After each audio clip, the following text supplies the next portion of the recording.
Exactly. Exactly. Simone, you were saying something about in Georgia and Florida. Go ahead. What were you saying? Oh yeah, we are. Hello, everybody. I just left Georgia yesterday, and my sister was in Florida, so we're really finding out about the candidates. Georgia, especially, is in a very contested race because of the fraud at the ballot box that's been happening. So, all of you in Georgia and Florida, and really around the country, where you live doesn't matter. Just make sure that you get out and vote today. And quite honestly, it's about noon Eastern time. If you can leave and go and vote right now really quickly, you know, all employers are required to give you 2 hours to vote. So you Okay. can leave right now, go vote in the middle of the day, and then come right back to work or whatever you need to do. But don't let anything get in the way of exercising that right to vote. That's really important. Yeah. Thank you for that, Simone. Mhm.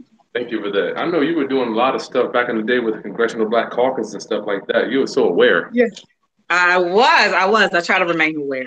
So yeah, I was a poli sci major at Hampton. So you know. You look phenomenal. So we're gonna let people get on a few more minutes so everybody can get on. And Okay. please, any interruptions you see from people that are not over 10 years old, I apologize. I'm home with the kids today. I'm home once They have a again. right. Daddy daycare is in the building. Class, welcome, welcome, welcome. I have some great. Oh my goodness, I got one of my best friends in the world, Simone Griffin. We're gonna bring you live in a few minutes. So tell me about your day so far today, Miss G. You said you were up early voting, and I before we went get to started. vote and I've been at work and that's my day and been I've had some well I haven't had Airbnb issues today so that's a good thing so no all good voting and working. I mean, you said you got up early. Something you said about getting up early and beating the traffic or something. I don't remember. I You don't went to remember. vote early or something. I don't know. Oh no. I did go to vote. I went to vote before rush hour, you know, right before people were going to work. And then it was a line, but I left and came What? back. I wasn't gonna not vote. And by 10:30, it was completely clear. So that's what I'm saying. Even now, it's noon. You guys can, as soon as you now don't get off of this webinar, like let's stay here. But I'm saying you can still go vote right after. But for the moment, you're busy. Nice. All There's a right. lot going on. Simone Griffin, I am my Roundup family, my Rounduppers. What's going down, class? Chris Haskins with the realestateroundup.com. Any interruptions you hear from my kids is daddy daycare. Please forgive me. This is how it is. I'm just kids out of school. I'm home today with daddy daycare. I've got a special guest for you, my dear friend Simone Griffin. What up? Hey, everybody. Simone Griffin, I've been knowing her for quite a while. She is an entrepreneur slash Decades. real estate investor slash knowledgeable person, expert when it comes to buying houses, financing, like even coming to being a home owner. Simone, you want to give us a little bit of your background before we get into the Airbnb? Sure. Well, as Chris said, I'm Simone Griffin. My family has a business called Home for USA. So we assist people with purchasing homes, and we do some development work, especially in low and moderate income neighborhoods. As you all know, all of you with the real estate roundup, supply is tight, prices are going up. We've got a lot of people who come through our program who are qualified. We get them qualified to buy regardless of where they're coming from. We get them to a point where they're mortgage ready and, you know, can do whatever. They can qualify for any good loan. But once they do that, what are they going to buy, which is in a reasonable price point for wherever they live.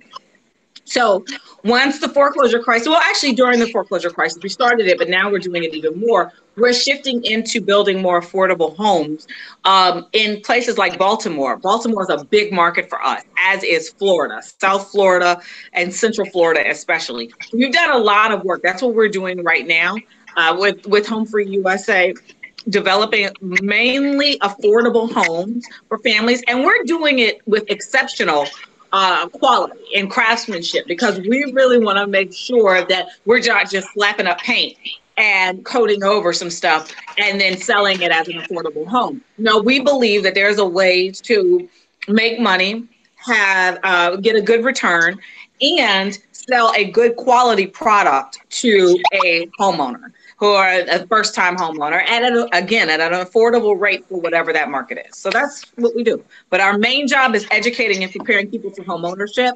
And those are people who probably would never consider home ownership as an option for them. Wow. And we're showing them how, and they're just thinking that the money may not be there, but the money is there. If they tweak some things, the money is there. You know, you're spending the money every day. Yes. You know, I think we all have to come to a realization that we're going to spend money, period. Exactly. So exactly. But a lot of people assume that they're never going to be able to qualify for a home. It's an assumption.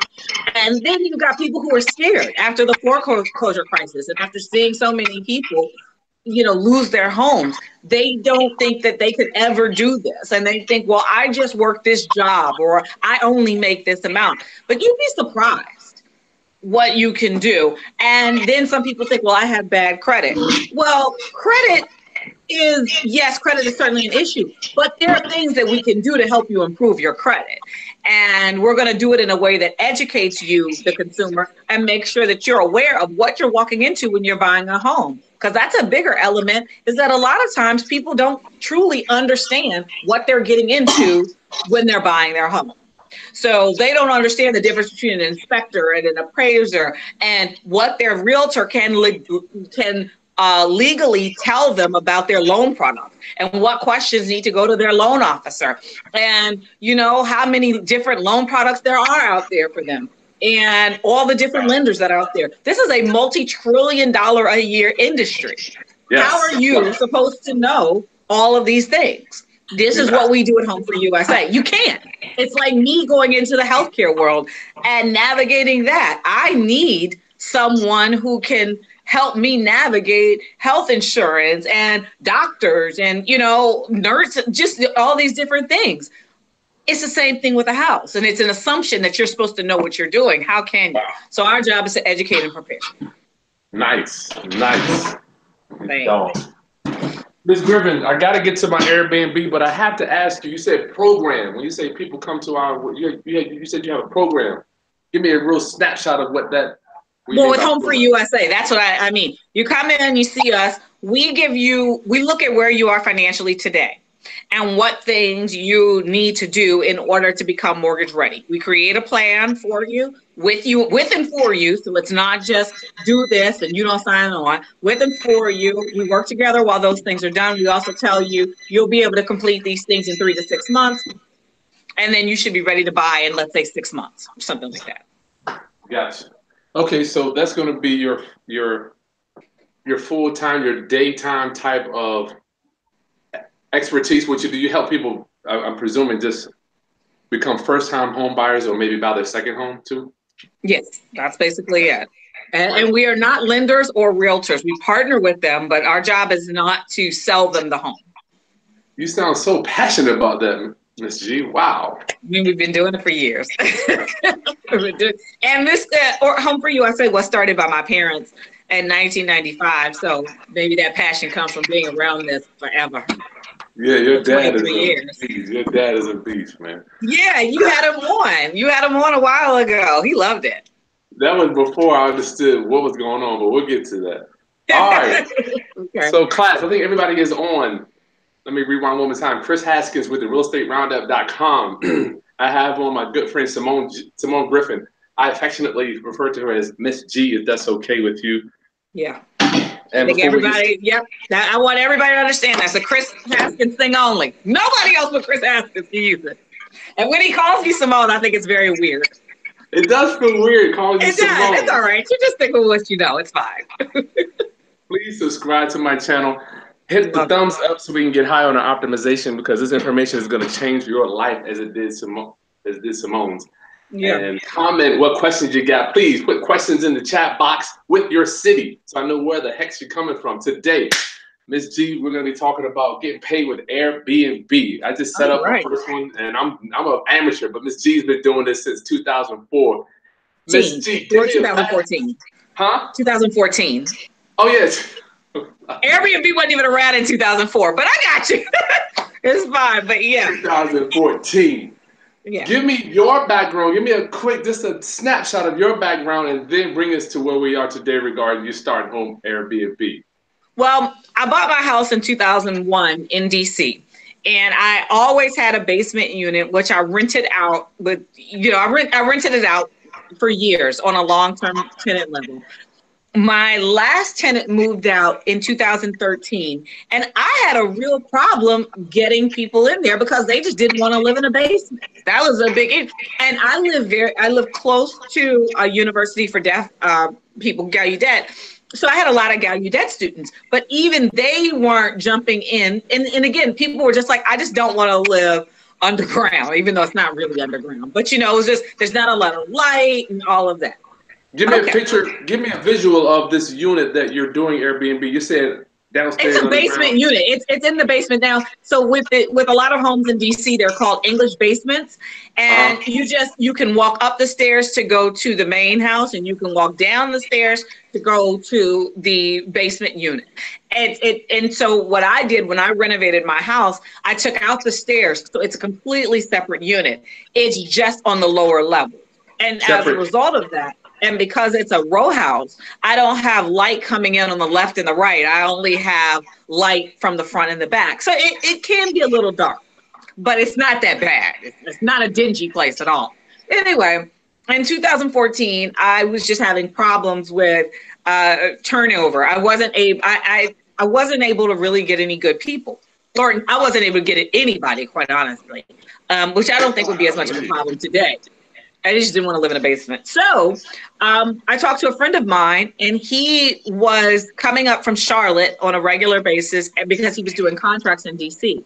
His main contractor was using Airbnbs all the time. And he was like, this is, you can easily do this. And he just gave me what he was paying for his employee, how much it was and everything. So that was my first foray, my first real understanding into Airbnb. I joined in June of 2014, and you put your pictures up and you do your own description and all that. Airbnb does not charge you for setting up your thing on the platform. You can decide on your own price point. They will, at the time they weren't doing this, but now they will offer you suggestions for how much you should charge, but they weren't doing that then. So I picked them out. And I got somebody immediately.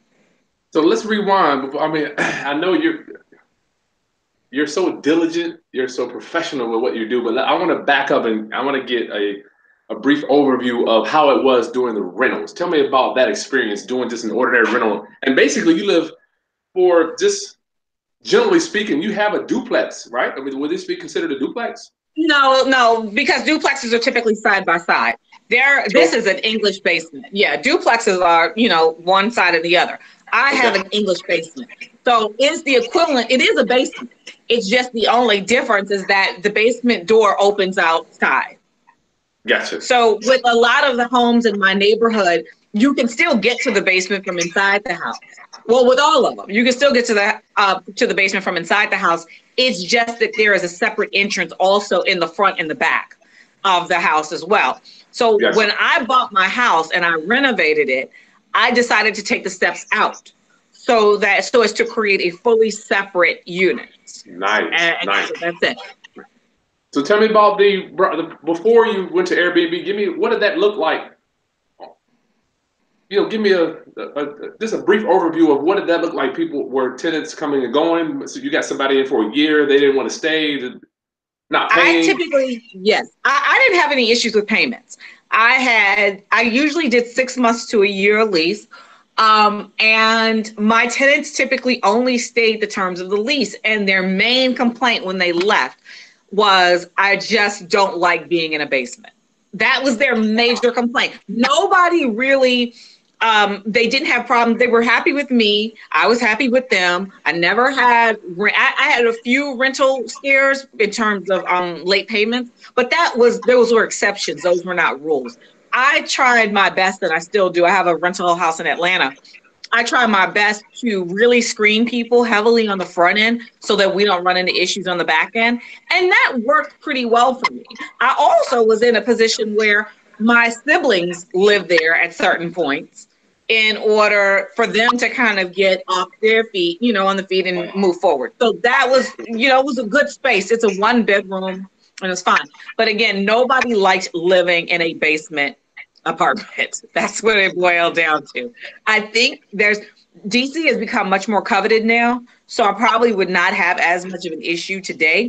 But like I said, 4 years ago, it was hard.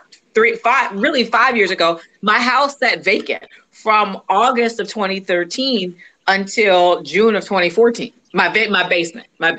Right. So that was a long time. And I kept trying. And some of that was time of year.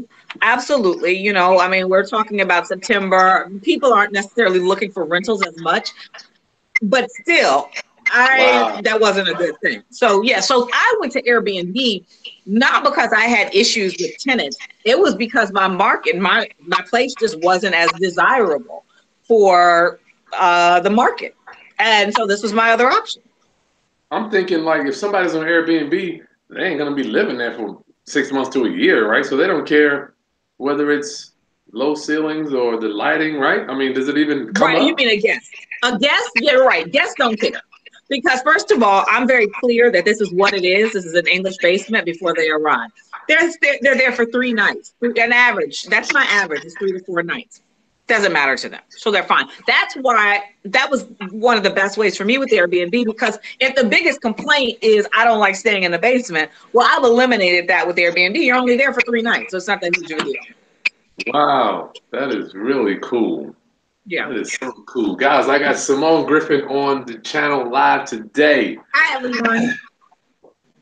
Thank you for joining. All right, so let's move to this Airbnb thing. You had a friend that kind of told you, hip you to the game, and did you stage it? Tell me about getting it all set up before you had the first resident. Yeah, I did. I had to furnish the whole place because I've been doing it long term. It wasn't ever furnished. So I had to furnish it. I ran out, and I mean literally ran out and found some furniture. Not very expensive because I didn't know how long I was going to do this. But I did it because that friend is the one who offered me the first set of business. Wow. So we did that because it saved him money and it saved, it was my first foray. So I ran out, got basic furniture and all of that, got the place set up. I had friends giving me things that they no longer wanted.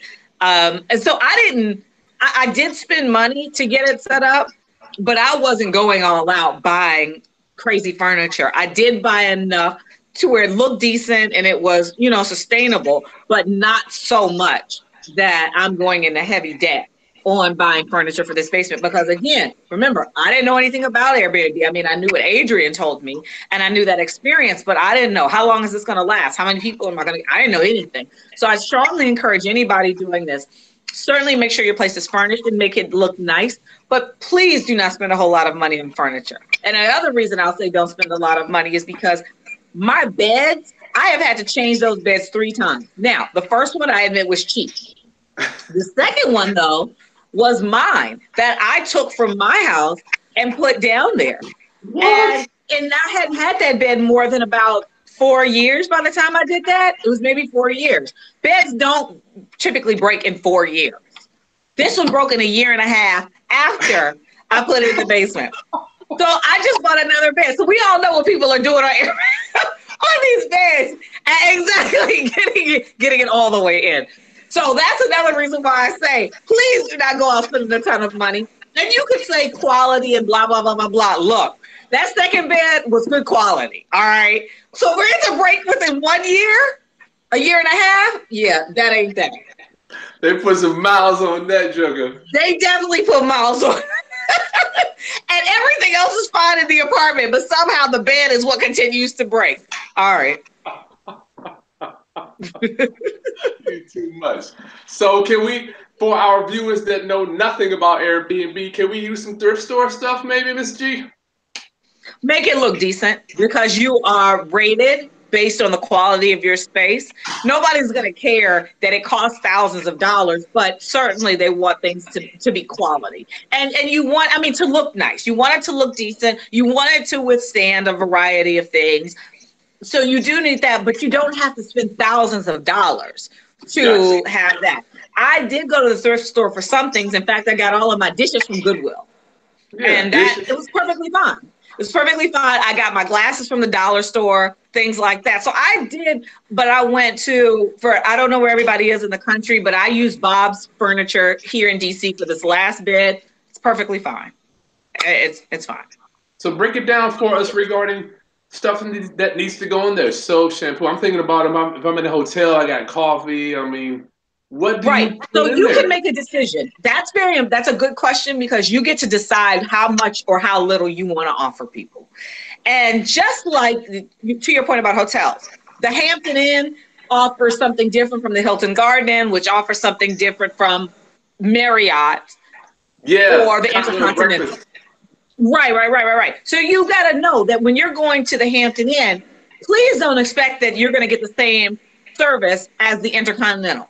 It's just, we're talking about different price points. We're talking about different offerings. Neither of them are bad, but you just have to recognize that. Likewise for me, and this is where it goes into how much are you able to offer? Some hosts are all on it. They want to create an experience for their guests. And I tell you, the largest group of people coming into Airbnb right now are retired women. And typically single in DC, there are a lot of single retired women that are coming in. I'm sure some couples are doing it too, but these are women who have retired. They would like to make some additional money. They're home often, a variety of things. And so they're jumping on the platform. You're talking about hosts. Yeah, the hosts. Okay, I thought you were talking about guests. I'm sorry. Well, guests too, but a lot of hosts, one of the largest groups right now are single retired women as hosts. The reason that's the difference between them and I is that they're not working. I am. And they're much more personable and hospitable. And these people are in their literal home space. So one lady that I've been working with, I just helped her get on the platform. She goes way out of her way for her guests, which is wonderful. It's wonderful. She makes them breakfast. She, not like full breakfast, but, bacon and eggs and some cheese and all that. She takes them places if they'd like to go. She's really a great hands-on person because it's her house. I am much more hands-off. I do provide coffee and tea, and filtered water and chips. Do you have to change? Do you put a bar of soap in there, or how do you do the soap? I do have some liquid soap. Yes, I put some liquid soap in there that I keep, and I have it mounted on the wall, so you're not going to take it. I don't have like miniature bottles, but I have one of those big dispensers mounted on the wall. Whenever it runs out, people have that. Now, I don't even advertise that. So typically people don't use it. It's more of a backup if you need it. Like, let's say you forgot to bring body wash or something like that. I do have that there, but I don't advertise that because I may decide tomorrow that I don't want to do it anymore. But for the now, it's a nice thing for them to have. Wow. So your unit has a separate entrance, so you don't see anybody. I hear you say something about people making breakfast. Can this be done for someone to stay in a bedroom in their house with them too? Yes. People do it any type of way. You can do truly a bedroom in your house. I'm sure somebody is doing just a couch. I don't know them, but I'm sure they are. But yes, you can do it any way you would like to do it. Again, as you said, mine is a separate entrance, but I do know a couple of people who rent out their upstairs of their house and they live in the basement, even in the basement that is not a separate entrance. They just choose to live in the basement and they rent out the whole house. So it has created income for them. They just didn't need all the space in their house and they don't mind living in the basement, and they may move back upstairs when they don't have guests. You can do it any way you want. I love it. This share economy, it just fascinates me when I think about sharing what I own and just, being communal. Exactly. And I really want to stress one big element, which is that you get to decide what you feel most comfortable with. At the end of the day, you can have a great service and you really want to be clear on your customer service. That's the most important part. But you don't have to provide any soap or towels or anything like that. You don't have to do any of that. People still ask me, do you guys provide towels? Which I do. I don't think you need to travel with it, but there are hosts that don't even provide towels. Wow. Or washcloths. I don't know why, but they don't do that. Of course, again, remember the difference between the Hampton Inn and the Intercontinental. Your price point is going to reflect that. I am not as hands-on as the ladies I was telling you about before. I charge a lower price, but it's okay for me because I'm working. I can only do but so much. The other thing that I do try to meet guests at arrival, but if I can't, I have a keypad on my door and they can get in and out on their own. It was important for me to put that keypad up. Forget me for a moment. I didn't want my keys to be lost. That was the most important part. So the the keypad is even better than anything else, just in case I can't meet them. And oftentimes I can't meet them. So they just type the code and then it's over. Exactly. And then when they leave, I change the code and I set it up for the next guest. Very nice. That is so cool. So, let me ask you, Ms. G, I was thinking earlier today, I'm like, first of all, I wish this was around years ago. I would have probably paid off my townhouse quicker, Yeah. Second, can we do this if say I'm a guy or a girl, I'm renting a 2-bedroom house. I'm sorry, I'm renting a condo somewhere and it's just me. Can I Airbnb my other bedroom and just not even own the house and do it? Based on Airbnb doesn't care, but it's going to be based on the laws of your building. So the bylaws in your building, some condos are not okay with it, whether you're a renter or a homeowner. Even homeowners, they would say no to. Others don't care. So you really, and I strongly encourage any of you guys who are thinking about doing this, if you live in a homeowners association community, whether you're renting or owning, you really want to check the bylaws and see if this is allowed. Sometimes they do and sometimes they don't. But Airbnb doesn't care. They don't care. Okay. I'm just thinking if I was younger and I rented something, I would just rent out a bedroom and be like, help pay my rent, Yeah. And you know what I'm about to start doing along the shared lines, but not related to Airbnb. I'm strongly considering Turo, renting out my car on Turo when I go out of town. I haven't done it yet because I'm not very familiar with their system and the pickup and drop off thing. So I've got to research it a little bit more, but I am really thinking of renting my car out on Turo while I'm out of town because I just got back from being, I was gone for 4 days. Well, my car was just sitting in front of my house. I could have at least rented that thing out for an average of maybe $30 a day. You could have made so much money. That's passive income right there. I love that. Exactly. And it doesn't infringe on me at all because I'm gone. I'm not, so it doesn't matter. But I've got to do a little more research on, again, the biggest thing I'm concerned about is the pickup and drop off and how my insurance will be reflected. But the insurance is actually secondary to the pickup and drop off. I don't want to be making money, but then have to drive to Virginia to get my car. I don't know how that works, but I'm sure there's a way to figure it out. But that's what I'm looking into next. You know what? That's weird you mentioned that because I was looking into another one called Hire Car, and it's one guy that's doing it around here. He rents out his BMW for the day, $65. Oh, so, okay. I hadn't heard of that site, but I'll look them up. Yeah, they're all. I'm sure they're just like in that category of leasing out your car. You just drop the keys off and get it back and get a check. Exactly. I love that. So the shared economy is a huge thing. And the bottom line that you've hit upon is how you can build passive income. But let me stress one thing. I don't want you guys to walk away thinking that Airbnb is just easy. It's not. I will be honest with you. You earn that money. And yes, I will say I make double what I did on my long-term rental with Airbnb. More than double many months. Wow. But the amount of work that I put in is also more than double. So I don't want you to think it's easy money. It's good money. Work? It's solid money.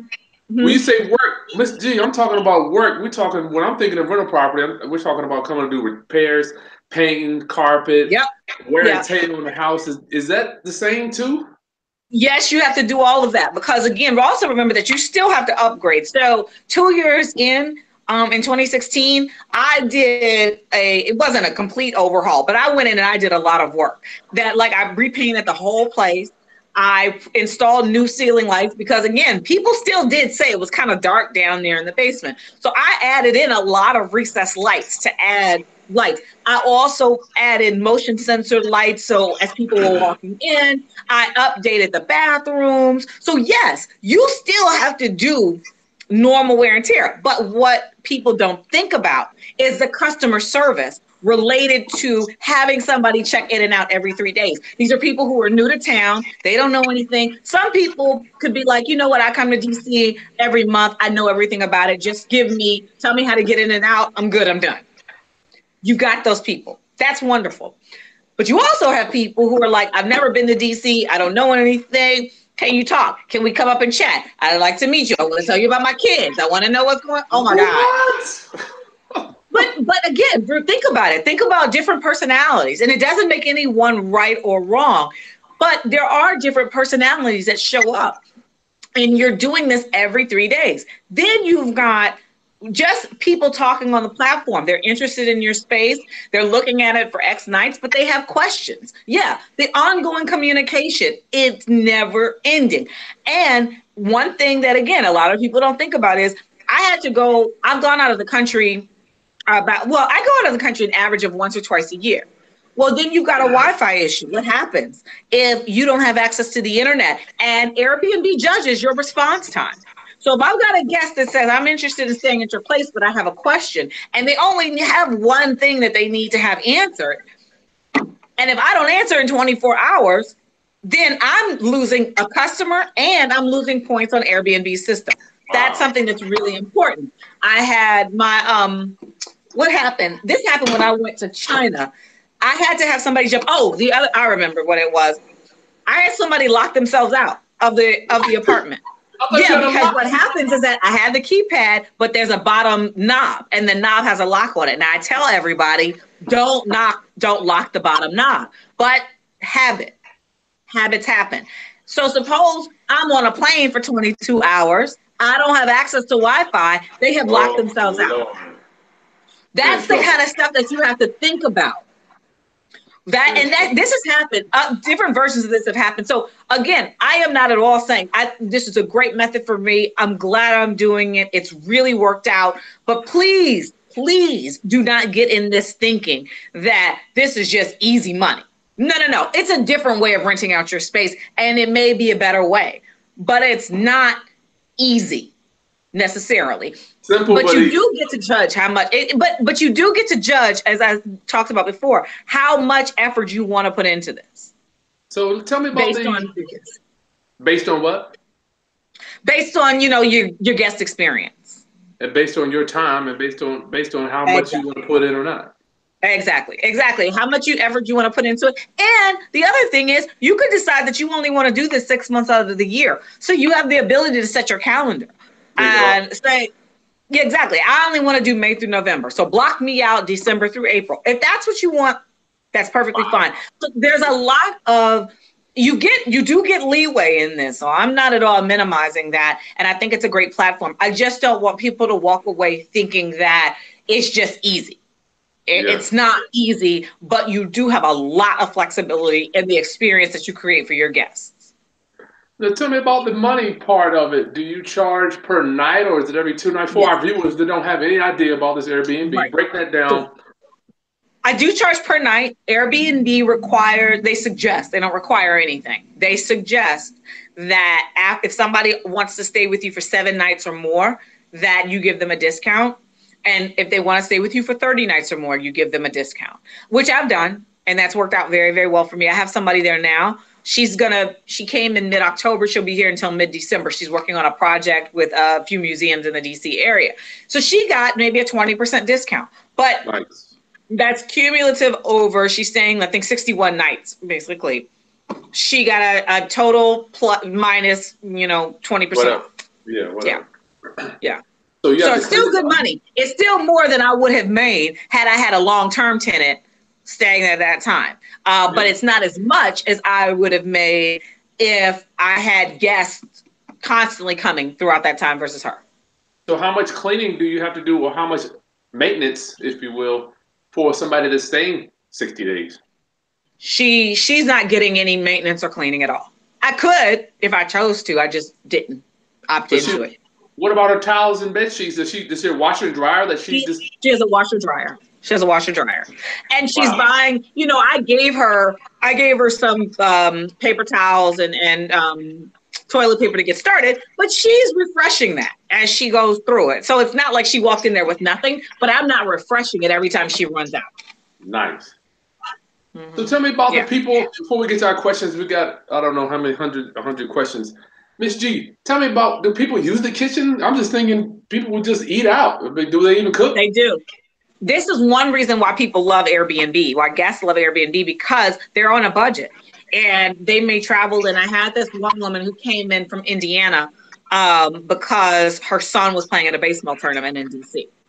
It was she, her husband, and her son. They drove from Indiana, which is not close. Wow. You know, I think that was maybe a 12-hour drive. And they were here for the weekend. She was like, I'm only cooking. She was like, I chose your space because it fits in my budget and we're cooking every day. And that's what they did. So this was excellent for them. They were right in the middle of the city and their son's tournament was nearby. But they needed to stick within their budget for traveling. So it was great for them. Most people do that, but you certainly do have the people who come in who are like, we're trying to eat out every day. Again, with the guests, it depends on the experience that they want to have. People typically choose my place because it has a kitchen and because I offer off-street parking for free. I don't charge for off-street parking. So these are budget guests that, you know, need a place or whatever. Off-street parking could be, I paid $30 a night just for parking.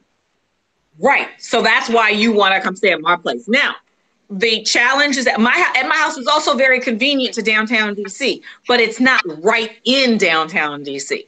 So you're getting a mixture. I will tell you, I've had to lower my prices because now there are more Airbnb hosts on the platform and there's greater competition. But I benefit, I win because I have been doing this so long. There's so many reviews on me that guests typically know what they're getting into. You're a super host now? I am a super host, yeah. Wow, that is so cool, Miss G. I love it. I love it. Yeah, I am. But I will say, I've also learned big differences between my place and my dad's condo. For example, my dad has a condo over in really central part of DC. Okay. Wonderful, gorgeous condo. He is not getting, there are people that come in that want to cook, but really it's a higher price point. It's a different clientele. Those people are coming in and they're staying there because they want to be in the middle of everything, you know, and they want to go out to the parties and all of that stuff. And that's a good thing. That's a good thing. So different guests are going to require different things and they choose those spots based on that. They choose where they want to stay based on the location. Based on location and based on their price point, based on their budget. Yeah. I'm sure they're not to pay no doubt more as closer it gets to the epicenter of DC. It's much more. It's way more. It's more than double. It's about triple the cost of mine. But it's also a 2-bedroom. It's a 2-bedroom. It is above ground and it is in the heart of the city. So he charges almost triple of what I charge. But it's only 10 minutes from my house. It's only 10 minutes from my house. So see, this is where when you're looking at budget traveling, my place is really good for people who are coming in because if you don't mind, you know, just a 10-minute drive, you're in the heart of everything. Wow, but if you're like, I don't want to drive, I want to just be in the heart of it. Okay, that's perfectly fine too. You're going to pay. Yeah.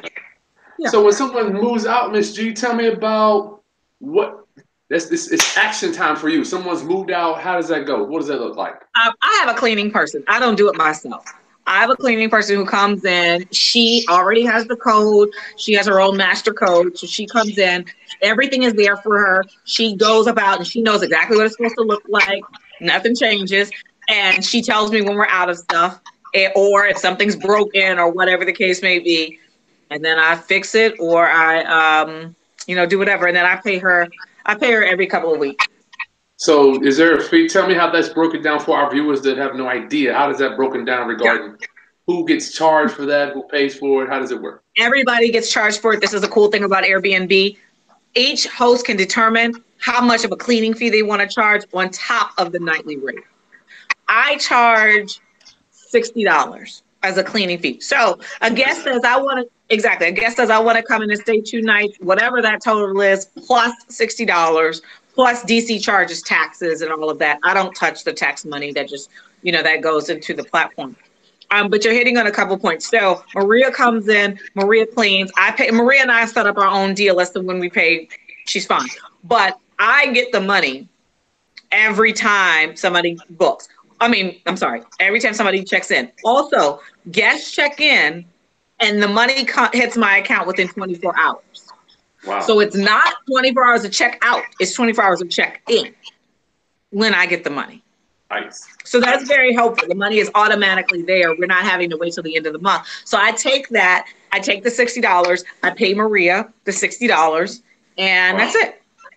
I think, you know what, man, when you talk about getting paid fast, this whole cryptocurrency, man, I'm scared of it, but this whole sharing economy, people getting paid quick, Miss G. I mean, wow, you're getting paid right when, it's that's amazing. A huge benefit.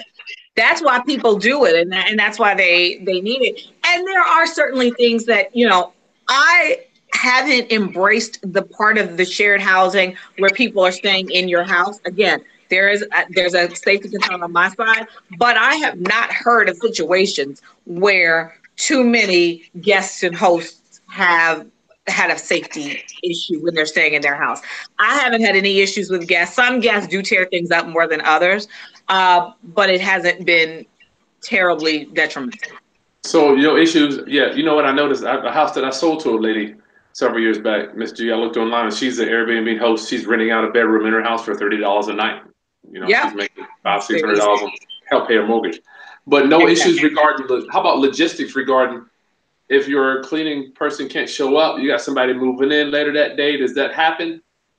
My cleaning person, she is very reliable. A. Okay, so B, so I don't have this issue. But two things that happen. First of all, my guests typically book far out. Like right now, I'm booked through the end of the year. I talked about the lady who's staying there till mid-December, but then I already have guests who are looking to come in for Christmas or New Year. So I'm booked through the end of the year. So what I'm going to do as soon as possible, I'm going to send Maria, my housekeeper, I'm going to send her the dates. And I'm going to send that to her up front because I don't want Maria to be in a position where she's like, I didn't know about this, I'm booked. So I give Maria as much advance notice as I possibly can. Maria also knows there's a certain window of the day. My checkout time is 11 a.m. and my check-in time is 2 p.m. So Maria understands I need you to be there. You need to be in and out between 11 and 2. She's got that. She's good with that. And that works well for her because she sets up the rest of her schedule around me. It's very, she's very organized. She's been doing this for a long time, so it's not really difficult. But to your point, earlier this year, I had a guest cancel, and then something happened where basically I had a very, very last minute booking, very last minute, which is rare for me, but this happened. It happened to be the same time that Maria was on vacation. Oh, wow. She had her sister-in-law helping her out, but her sister-in-law could not do it this one day. So I do have a backup cleaner. I do. I have a backup housekeeper, and I didn't like the work that she did that one time, but so I now need a new backup housekeeper. But Maria and I have worked together for so long that Maria usually helps me with the backups if we're in that. But I try my best not to give her anything last minute though. Now, how did you find, I'm just like in business, it's hard to find people that are reliable, dependent, going to do what they say they're going to do. How did you find this Maria? Luck. Thank God. Maria was the housekeeper She did the cleaning for our office. Okay. That's how I found her. I was just starting Airbnb or about to start it. And she came in. We had just moved into our office. Like when I tell you this was truly luck. We had just moved into our new office building in May of 2014. I told you all I started the beginning of June of 2014. So we just moved in. Maria walked around, industrious of her. Hey, I clean houses too. Let me give you my card. Wow. And so I was like, great, I need a housekeeper for my basement. And she was good. She was easy to work with. And she's got a daughter who helps her out a lot. And so it's worked out. We've had our issues, but she, as you will with anybody that you partner with, but she is reliable. If she doesn't do it, she will get somebody else to do it, but she makes sure it's done. Now, also, let's be clear. Maria's also made a good bit of money off of me. So she understands where this bread is buttered. The basement is not typically difficult to do. It's a pretty easy job. Again, how much are you going to dirty up a place in 2 to 3 nights? Yeah. So it's pretty easy work considering. So she knows where her bread is buttered, but I appreciate her loyalty, and I appreciate that, like I said, the lady who was the backup, she came in and did something, and then she had the nerve to leave the trash in front of my house. Now, is that clean?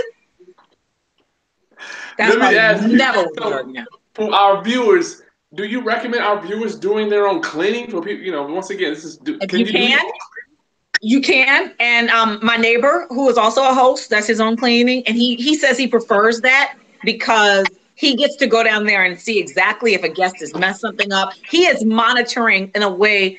I monitor, but he monitors. He's on it far more than I am, and that's the benefit of cleaning yourself. I don't, because I'm working. So this is something on the side. He works from home, so he can do that. Is that the neighbor that I met? The guy? Probably Brad. But he does his own everything, and it makes more money for him. He's able to, keep the cleaning fee. Okay. So he's got the cleaning fee, and he's got the night fee and the cleaning fee. Exactly. So for him, it works very well. There are others that just don't. For again, the older women who are now doing it, they typically have housekeepers because although they're retired, they don't want to get down on their hands and knees. They just their body is not as agile. So they're saying it's worth it for them to pay. It's a personal decision, but there are definitely benefits to doing your own cleaning. I just know with a guest checking in an average of every 3 nights, and my time is between 11 and 2. I have a job. There is no way in the world I can clean at that time. So it's better for me to spend the money to pay Maria, whose job this is, to come in and do it. So cool. Well, thank you so much, Ms. G, for sharing this with my viewers and helping us to raise our financial literacy through real estate investing. Does this fall under the real estate investing category, would you say? You can do it, but I will tell you that a lot of cities are, especially cities like DC, San Francisco, New York, very popular cities and cities with affordable housing crises, are now really putting a heavy hand on short-term rentals, and they're trying to outlaw it when you're an investor. For somebody like me, who even though it's a separate unit, it's still my home.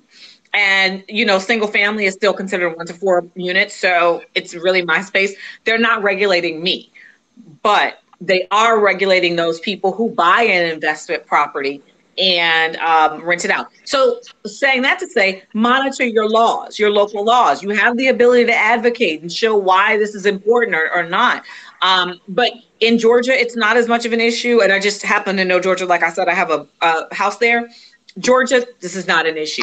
DC, New York, San Francisco, these are big issues right now. Your market, Virginia, it's probably not an issue at this moment because you still have housing. That is not, the short-term rental market is not having an impact on lack of supply. I had a friend that said, wherever you got prosperity, you got another person trying to take it away. Well, that's true. But, I see both sides of it. I do. For DC, I can't see, I don't know enough about New York or San Francisco, but for DC, I see both sides. As a homeowner and a resident, I'm incredibly concerned about the lack of housing that's available in the district. I'm very concerned about that. And so you have certain investors that may own 15 properties and all 15 are going to short-term renters. Well, at what point do we start to talk about the need for, and that's not necessarily helpful to the local economy because there is value in having some long-term tenants. At the same time, to regulate and say absolutely nobody who doesn't live on property should have a short-term rental, that's not fair either because you don't know the circumstances that are surrounding this right now and why people are choosing to do it. And I will tell you, as somebody who's helping with my dad's property, which is not on site, it's not easy. And after a while, if you're trying to offer a really good experience for your guests, you're probably not going to even want to do this too long because it's so much work that it doesn't necessarily make sense. But let's say you have a house, let's say you've got a duplex, or let's say completely separate. You just happen to luck up on a place right next door to you that you want to buy, but you're right there. Well, is it fair to say no, just because it's not technically, your single family, your residence, you can't do it? Right. Not necessarily fair. But I do think that there has to be some kind of cap and reality setting for investors that are coming in and buying swaths of properties and only doing it for short-term rentals. There has to be a give and take. Yeah, hypothetically, I guess they could just buy the whole city up and just short-term rent them out. I would presume, I'm going to the max, but.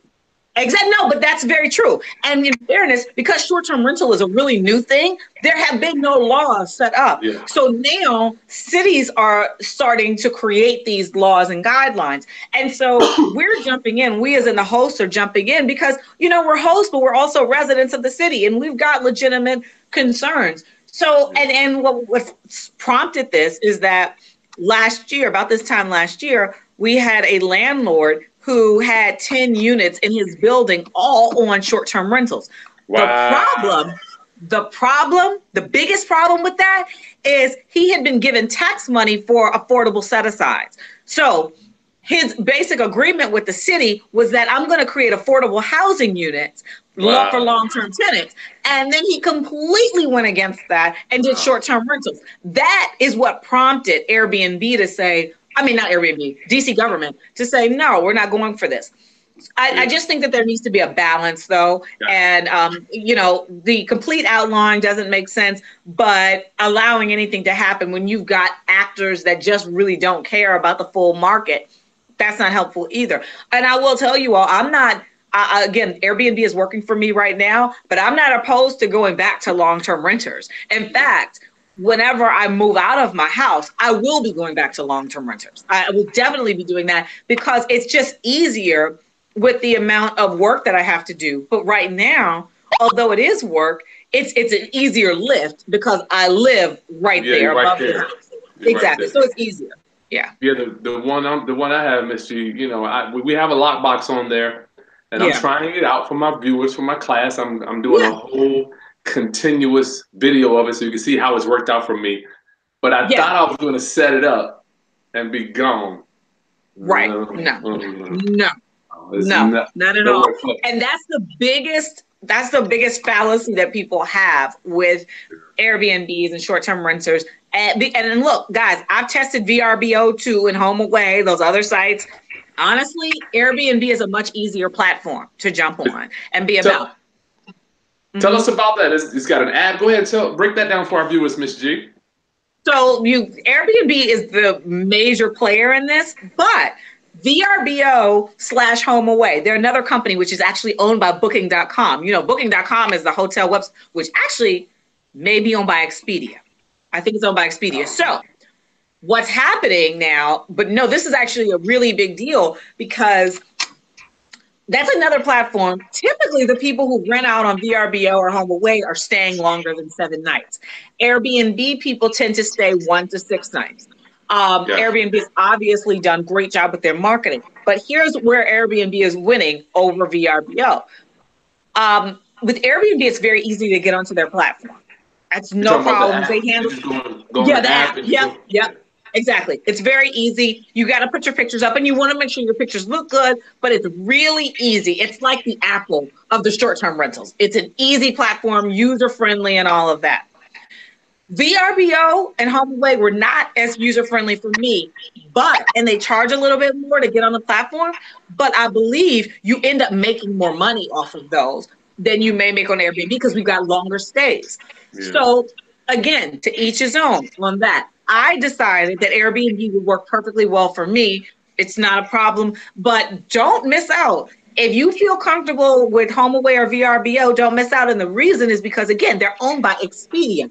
Expedia is the big travel site. So what I'm predicting, and it's starting to happen a little bit, but what I'm predicting is that just like somebody types in, like, I'm going to Virginia Beach, for the weekend, I'm looking for a place. Instead of just showing hotels, they're probably going to start showing those short-term rentals. Right. That's why Expedia is not a bad look. I mean, this is why it's not a bad look. I'm just not doing it. Yeah, wow. I'm not doing it right now because I'm making enough money on Airbnb. I'm pretty booked on Airbnb. I've been on there for a long time, so it's not really a problem. But I am keeping an eye on HomeAway. That's inevitable. Exactly. I mean, wow. Exactly. It's a far bigger platform than Airbnb is right now. You only have people who want to do business on Airbnb going to Airbnb. But imagine with Expedia, you're going when they're looking for a hotel and they're like, well, what about this? And you're like, I didn't think about that, but this is better for me. Exactly. Wow, that's deep, Miss G. You blowing my mind.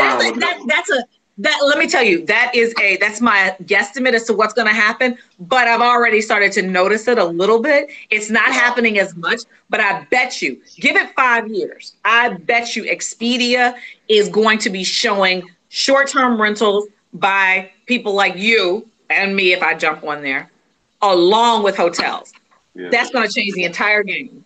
All right, Miss G, I don't want to hold your whole day up. We've been on here for an hour class. We're going to take some quick questions. Yes, it's been an hour. Yeah. Goes by quick. We're going to take some questions. And at the end, we are helping you. If any class, if anybody in my area wants to help set up an Airbnb, we do have assistance with that. I've got a friend that has a store, and he will furnish the whole thing for you, and we can show you the staging that we offer to set up your Airbnb for you or with you, if you will. That's good. Yeah. So let's see what we got here. See, we got quick questions, Miss G, and I'll let you go. No, it's no problem. Happy to hang out with you all. Yeah, we haven't talked this much in what? I don't even know. Since you had kids. But whatever. I like those girls, though. Those are good people. All right, hello. Joseph said, hope everybody voted. Beezer, you here? Yes, Joseph, me too. Darnell voted at 6:30 this morning. Artist from Orlando, what's up, family first, down to Fish. Illinois, New Hampshire, Boston. Darnell Davis, he is reaching out from Columbus, Ohio. You know what I learned about that? OHIO. I learned that about Ohio. That's the slogan. OHIO. I didn't even. I learned that. I was in Columbus. Go ahead. What criteria do you use when finding a property that could potentially be an Airbnb rental? How you determine if it should be a regular rental versus Airbnb? So we're talking about buying properties. I think that's a good question. I think we can both answer that. My answer would be, first of all, you want to look at how central is the location. Is it near anything of value? A friend of mine lives in Maryland. She lives in a suburb outside of DC, but she is close to a couple of hospitals and also close to where the Redskins play. So she's not in the middle of DC, but there is value in that. Another lady, she gets a lot of medical people coming in because they're coming in to do projects at NIH, which is National Institute of Health. So really look at what's around you and see, is this a location where somebody, it would be convenient for somebody to go to? And if so, the second thing is, does it offer good parking? And that's really important. I will tell you, happen to be going to a lot of different things. One thing that people may even not think that will work is very large properties. I just left Georgia this weekend, and I was staying at this place which actually fits 45 people. And people use it for their family reunions. We were there for this big retreat, and it was right on the lake, and it was gorgeous, fully everything laid out. Now that place was, that place was $4,000 a night on the weekdays and $5,000 a night on the weekends, but it hosts 45 people. Wow. It sleeps 45 people. So if you have a big family reunion, that may be something that you can do. But now taking that same 45 sleeping place, that's probably not going to be a long-term rental. That probably would be better for a short-term rental. So these are the kind of questions that you have to ask yourself. And worst case, look, you can try it. If you, let's say you purchase an investment property, you like it, you think it's going to go places, try it out on the short-term platform first. See what happens. Airbnb's algorithm is one where you will be pushed to the top if you're a new person, because Airbnb wants you to feel like, oh, you're going to get a lot of business from us. So they push new people to the front and of the platform. And then if you don't get the business, if you're not making the money, then move on to long-term renters. Yeah, I would say it's got a cash flow on a conventional rental first. Agreed. Before you try Airbnb, because this is not for everybody. I promise you, Airbnb is not for everybody. It's not for everybody. But the good thing is, if you make Airbnb, you're probably going to net more revenue. So if it works with Airbnb, do it. But you're absolutely right, Chris. Play for the conservative, which is the cash flow on a long-term rental. See if that works. You know, Miss G, I forgot to ask you, darn it, what other expenses are you incurring as opposed to a long-term rental? I know there's other stuff. I'm paying all the utilities. That's one big expense. I'm also paying for all of the supplies that I buy, for Maria, the toilet paper, paper towels, all of that stuff. I'm paying for all of the supplies in the basement. But the biggest difference is, the supplies, and Maria, I'm not going to count because that comes in with the guests paying, the supplies and the utilities. When I was renting out my space long term, I wasn't paying any utilities, and the house is set up to where it's totally separate utilities. So you're talking about water, gas, electric. Yep. But you still have another caveat of internet. I mean, you wouldn't be paying that. The internet cable. I would be. I probably would include internet. I did include internet when I had a long-term tenant. It was just easier. The internet serves the whole house. Water was So yes, I did. But if I lived separately, if my house was separate from that, then yes, it would be the internet would be a separate fee as well. Okay, so that's something that our viewers you got to keep in mind, because internet is, that's another expense that you're going to have on top of the utility, on top of your standard utilities. That's what we have to pay. Exactly. And what's really important is that you cannot include Wi-Fi if you choose not to. You don't have to do anything, but I will tell you that I get a lot of foreign travelers. They need that Wi-Fi.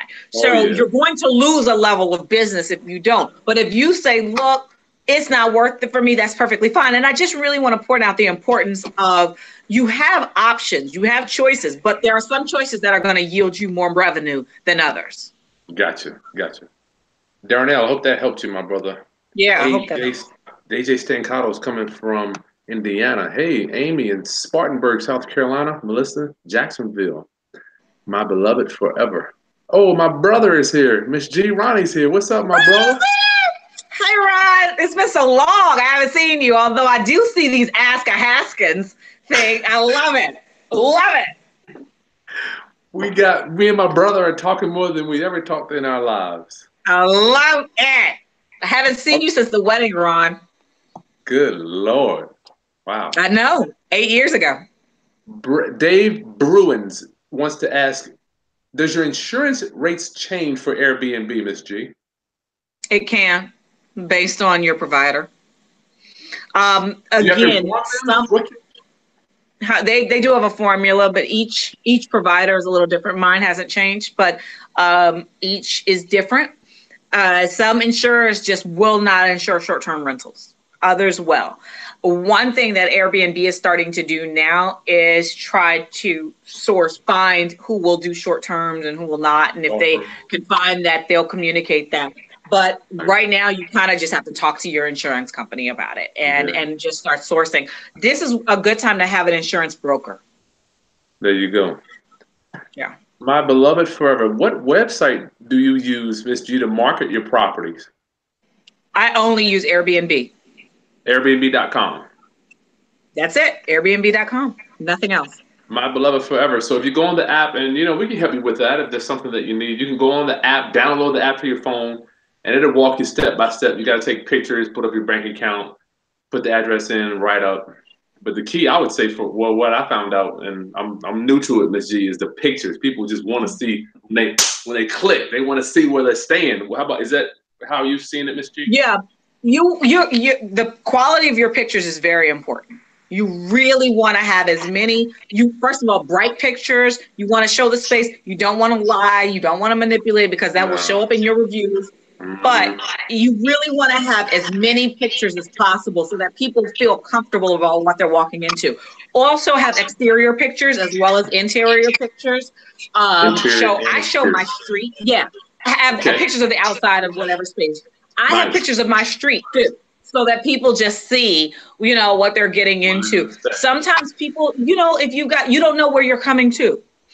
You would like to know a little bit more. So I have pictures of my street. I have pictures in front of my house. I have pictures in the back. I do state that this is an English basement. So, you're coming in downstairs, but all of that is there. Hey, you haven't had a problem from 2014, getting this thing rented out, Miss G. I have had times where it has not rented. In fact, this happened earlier this year.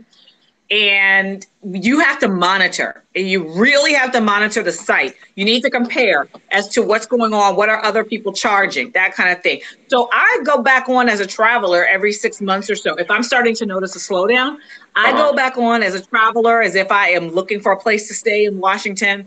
And I look in my neighborhood and others and see what's happening. That's how I noticed. And then I'll even call Airbnb too. But that's how I noticed that more people were on the platform now, and I had to decrease my price if I wanted to remain competitive.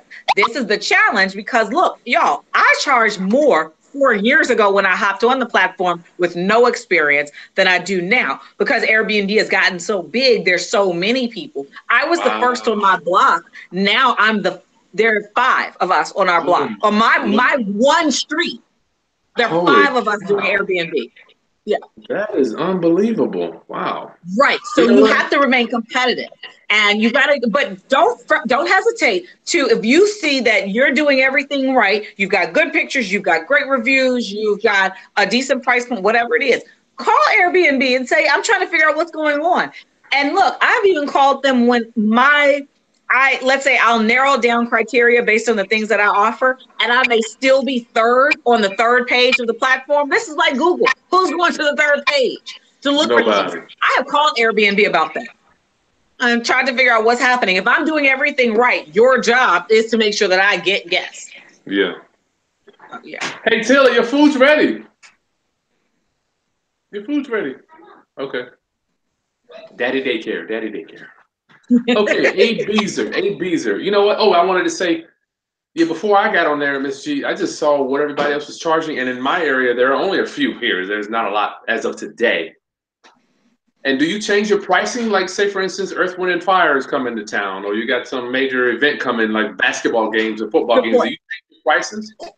Good point. Yes and no. So yes, I do. But also, Airbnb has a tool. Airbnb has a tool on their platform that allows them to fluctuate your prices within a period that you feel comfortable with, a price point. So they'll give you suggestions. I don't take their suggestions. They're too low, but it's good to have a bandwidth, a level of understanding. So yes, you can do that. I do automatically. So they do it for you. And then I go back in, like for us, when inauguration came, I absolutely increased my prices for inauguration weekend. Everybody increased their prices for inauguration weekend. I looked in Philadelphia and for the DNC, when the DNC came to Philadelphia 2 years ago, look, it was quadruple what it normally is. And everybody does that to a degree. You don't want to be too outrageous, but everybody does it. So yes, I do. And people do weekdays and weeknight fluctuations too. You know what I saw? Well, my parents, they live in Tuscaloosa, Alabama, and that's where the University of Alabama is. Miss G, I saw a 2-bedroom, 1-bedroom, a 2-bedroom, 1-bath Airbnb for $750 a night. A night. I totally believe that because if you think about it, where else are you going to go? You can bring in a 2-bedroom, 1-bath. Right. You can bring in a lot of people in that. And look, that person probably only does it when Alabama has home games. Nothing else. So think about how much money you've made, $1,500 or even $750 or whatever it is. These are the type of people that do it on a short-term basis. I can tell you what's going to happen. Super Bowl weekend in Atlanta. Look, it's already crazy. It's already crazy. Yeah, it's already crazy. Already. Look, I have tenants. I'm seriously thinking about doing this. So I have tenants in my house. I am seriously thinking about calling them and saying maybe we can work out something to where we could rent it out just for Super Bowl weekend and we'll split the difference. We'll split the profits basically because That's they great. would have to move. I can't, I'm not going to force them out, but I'm like, I know enough about Airbnb. If you guys are willing to relocate for that weekend of Super Bowl, we can all profit. All right, let's do this. We got to get you out of here. A. Beezer saw an offer. Hey, A. Beezer saw an offer on Airbnb that offered a car for you to use along with your Airbnb in New York City. You seeing that? Wow. Yeah, that has that's called Airbnb experiences. And so they've got a lot of things that they're trying to offer now to further incentivize people. New York is a very tight market too. There are huge amounts of people on the platform. So the hosts are trying to be competitive. Gotcha. Peter Duncan, what's up? Out in Seattle, Tacoma, cool. He said, this is timely. He's thinking about renting out his basement now. Yeah, well, this is perfect for you. Poppy Minnie, Great. Florida. Mimi, Mark Gonzalez. Theodore, what up, Theodore? Reverend Dr. Theodore. Victoria Powell, good day. What is a good site to use for pre-screening guests? Or does Airbnb have their own preferred site that they pre-screen these guests? Airbnb pre-screens the guests themselves. And you can set up, when you're setting up your profile, you can do things. Okay, instant book is a matter where the guest doesn't have to communicate with you. They can just go on the site, see that they like your place, and book it instantly without communicating with you. If you choose to do that, which I do, you can tell Airbnb, okay, I will take an instant book from anybody who has X, Y, and Z. For example, they've given their driver's license, maybe they've shown their Facebook page, or they have other reviews. This is not their first time using Airbnb. You can set it up. Airbnb has certain checkpoints to say, if you want to do it like this, that's fine. So you can do that. That is the way that they do their version of pre-approval. And I think you have to be at least 18 or older to be on the platform. Yeah. Okay. So you got that. Florence Dua. I'm glad she mentioned checking the laws because it's true. New York City has a lot of regulations. Thank you for that. Yeah. Florence also wants to know it's maybe illegal because investors were buying a lot of properties for short-term rentals. We talked about that. Yeah. David Foster. Who else we got here? David Foster. Yeah, any info you got? Daddy Ramos, we talked about the insurance earlier. We covered that. Only caught 10 minutes while you're uploading. Thank you. Chicago. Jay's coming from Chicago. What are the fees to do business with Airbnb? Kathy's calling from Alabama. She's coming from Alabama. What fees are we paying to book our house on a daily or per stay, Ms. G? An average of 3% as the guest and the host. Guest and host pay about 3%. I've heard that they've taken it up to 6% in some markets, in some cases. I don't know about that. I'm sure that's probably not off. But yeah, so we're going to say an average of 3 to 6%. Okay. And they're very clear about how much money they're getting. You'll get a payout thing, and that'll show how much money Airbnb is taking. Gotcha. So Just Real Estate. Hey, brother, I got your email, brother. I did not leave you. I got you. I got your email about that thing, man. So I don't mind taking a look at that situation. Just Real Estate. Does your property have to be near an airport to be considered for an Airbnb property, Ms. G? Not at all. Not at all. It can be anywhere. You just there are going to be some special features that you really want to be able to offer. Again, and this is not necessarily on Airbnb, but I just talked about the 45-bedroom property that I stayed in over the weekend in Lake Lanier, Georgia. That's an hour and a half from the Atlanta airport. But you're going because you want to escape. You want to be serene. You want to be in this great, huge property. So location to and from the airport is less important than the offering that the place has. Yeah, we call it the sizzle. What is it? What sizzle does the property have? Exactly. And my sizzle, just to give you that example, my sizzle is I offer free parking and a place for the budget traveler where that is within, which is really close to the hotspots. I'm not in the hotspots, but I'm close enough to the hotspots that all you have to do is take a bus to get there. You can say hi, Bubba. You want to say hello? Bubba wanted to say hi, Miss G. Hey, your hair is so pretty. This is I like Morgan, that. Daddy Daycare, and this is Taylor for Daddy Yes. Daycare. Everybody wants to say Yes. hello. Hey, Taylor, you girls look so cute. Hey, you girls look so cute today. I love your braids, as always. Okay. Thank you. Good God. Miss G, I'm going to get you out of here. Yeah, get some ice. Go ahead. We're going to the movies at 1:45. Oh, cool. What movie are you going to see? We're going to see the house with the clock in the wall. So, welcome to Daddy. Yep. Dennis Johnson Jackson from New Jersey. Hey, Danny Ramos. Okay.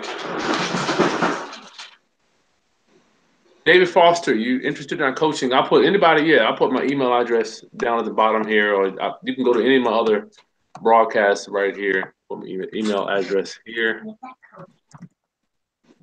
Houses@gmail.com, and we can help you. I'll partner with Miss G and get her opinion. She's the expert on this. I'm interested in the Lawrence Burwell. David Foster, my email is at the bottom, brother. I'm interested in managing. Is there a market for Airbnb in Baltimore, Miss G? Actually, yes, there is. And in fact, we're considering it ourselves. Let me tell you another option for Baltimore, because there's so many. This is one I just learned about, but I haven't jumped on this platform. FurnishedFinders.com. That is for healthcare professionals. Furnished Finders. That's for healthcare professionals, traveling doctors and nurses. Wow. Baltimore is a meds and ed city. So there's a lot there. If you're close to Hopkins or, University of Maryland or whatever it is, yes, there's there. Maryland also doesn't have the regulations that DC has.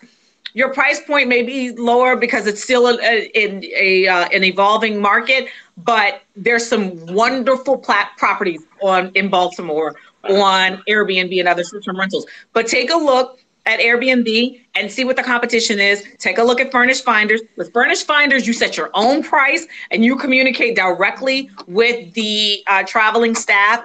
With Airbnb, you do that too, but Airbnb has a heavier platform setup than Furnished Finders. But Furnished Finders is great for anybody that's close to a hospital. Nice. Wow. I didn't think about that. Yeah. Ms. G, within 15 minutes. Danny Ramos, sorry, my brother, Ramos. Can you ballpark your cleaning bill, Miss G? Tell us how you break that down. I charge Maria. I pay Maria $55. Actually, she set that up. So I told you guys my cleaning fee is $60 on the platform. That's so right. Maria gets $55, and then I added another $5 for just supplies. Process, but which is still not enough, but still. What I did is I looked around at what the other hosts were charging, which varies. Some charge as little as $25. Others charge over $100 based on the size of their space. Maria's the one that told me how much she would do this for. We did negotiate based on the fact that she was doing it so often. Yeah. But we landed on this price, and I'm very comfortable with it. And I have gone out and sought, as I told you guys, I do have a backup cleaner, and they're about the same price. All right, Rashida. Hey, Rashida. Does Airbnb charge a fee? Yes, we covered that already. It's 3%. 3%. Dog Vision, Cleveland. Jay the Vegan. She was in Croatia. Oh. No way she would have even looked at a house that didn't have Wi-Fi. Yeah, I believe I wouldn't either. I don't think I would either. Not when you're out of the country. Mm-mm. Let's see. I got to get down these things. Our movie. Yeah, you got to check your own insurance. Check your own insurance, guys. Class. Live stream. Oh, first, don't worry about it. Live stream. Welcome. Thank you. Lakia. Hey, you got a house. You got to be emailing me that house. I saw you post it. I could be your buyer. Daniel Tangpua. I'm thinking about using my home as a rental property. We have a 6-year-old and an infant. Not sure whether I should wait or start now. Yeah. Are you gonna move short-term rentals? I think he said using his home as a rental. Daniel Tangpua.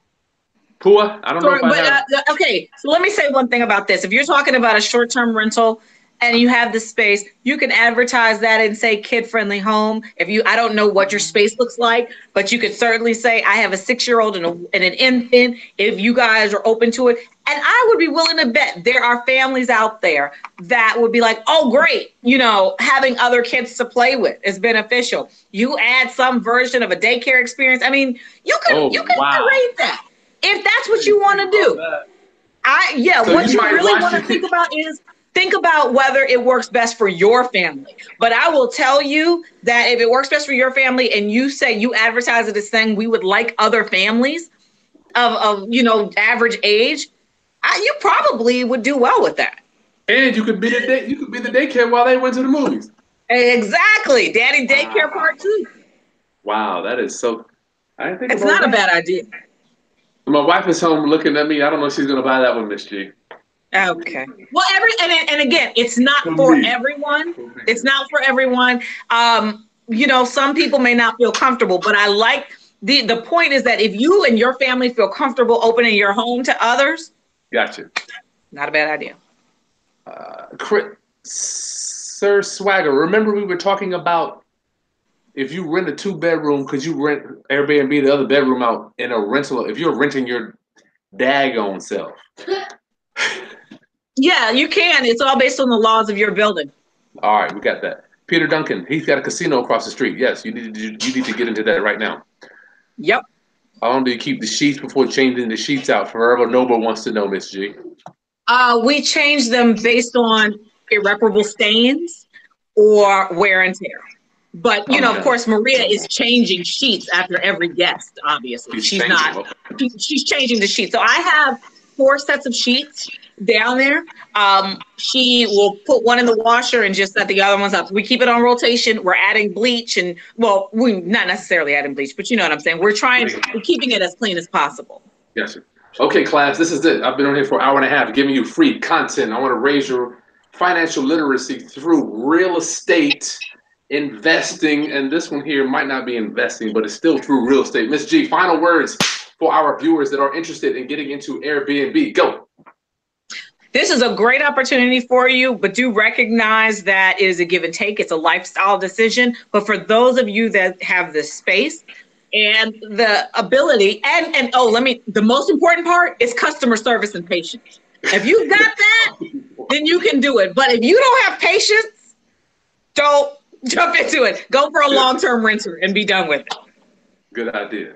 Class, I got to always leave you with my final thoughts on Airbnb as I walk into the space. Please, before I drop my final thoughts, subscribe to my channel, guys. Please give me the thumbs up for our optimization concerns. Comment what content you want me to bring. And thank you, Simone Griffin, for your time. Listen, thank you. I just did my first Airbnb. I'm doing it now, documenting it. You know, I'm getting my YouTube on as we're doing it. And the reason I did it, Miss G, because I knew Fish was coming here recently, and there were no hotel rooms, no Airbnbs. And I'm like, you know what? Let me give it a try. We booked the whole weekend. We booked they had 4 sellout shows. We booked all 4 nights the same day I listed it. You know, so. Good. And what you did, I admire, you recognized the demand when your friend came up. It's almost like you had demand. All you had to do was walk into the opportunity that at hand for you. That's very true. And I tried not to price gouge. That was really important. I also tried to set very clear and realistic expectations. But most importantly, honestly, my customer service, my communication with my guests has been the thing that has kept me around. I'm nice to my guests. I provide the service that I say I'm going to provide. And that's really important. And people are off the platform for that reason. They time you too, don't they? They time you about a minute how long it takes you to get back with potential clients. Yes, they do. Yes, they do. And so one of the reasons that I'm a super host is because I respond pretty quickly. Nice. Okay. Ms. G. Which also means you got to keep your phone with you at all times. Again, going into know yourself when you're jumping into this, you got to keep your phone with you at all times if you really want to be successful at this. But it's a great platform if it serves your personality. Yes, sir. Okay. Our movie starts at 1:45, Ms. G. Thank you so much. Class, anybody that's interested in help, if you need help setting up your Airbnb, just shoot me an email. I've got a guy that has a store. He can help furnish it, and we'll get it done. Ms. G, I'll talk to you soon. Thank you, guys. Thanks. Bye.